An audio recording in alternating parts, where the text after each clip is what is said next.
Voici une animation réalisée à l'aide du logiciel Scratch.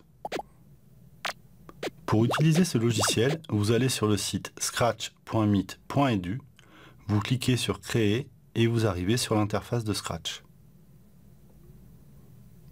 Vous pouvez aussi choisir de télécharger le logiciel et l'installer sur votre ordinateur pour l'utiliser hors ligne.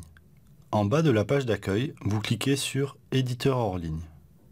Vous devrez ensuite installer Adobe Air puis Scratch 2.0 en choisissant les fichiers correspondant à votre système d'exploitation.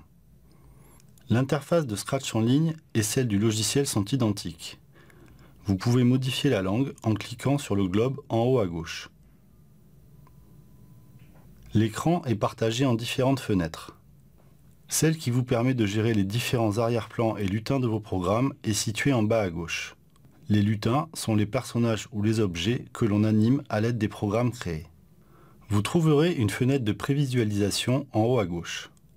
Elle vous permet de voir le résultat de l'exécution de votre programme. Elle facilite grandement la progression par essai-erreur dans la construction d'un programme. Dans la fenêtre de droite se trouve le programme que vous aurez créé. Vous voyez ici les instructions qui ont permis de créer cette animation. Au centre, il y a 3 onglets. L'onglet Script, l'onglet Costume qui permet de gérer les différentes apparences des lutins, et l'onglet Son pour gérer les musiques, paroles ou effets sonores de vos programmes. L'onglet que vous utiliserez le plus est celui des scripts. Vous avez ici différents menus dans lesquels vous avez tous les blocs instructions pour créer vos programmes.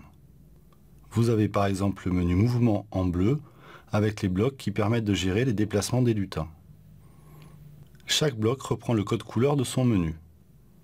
Un élément important pour démarrer un programme est de lui donner un déclencheur.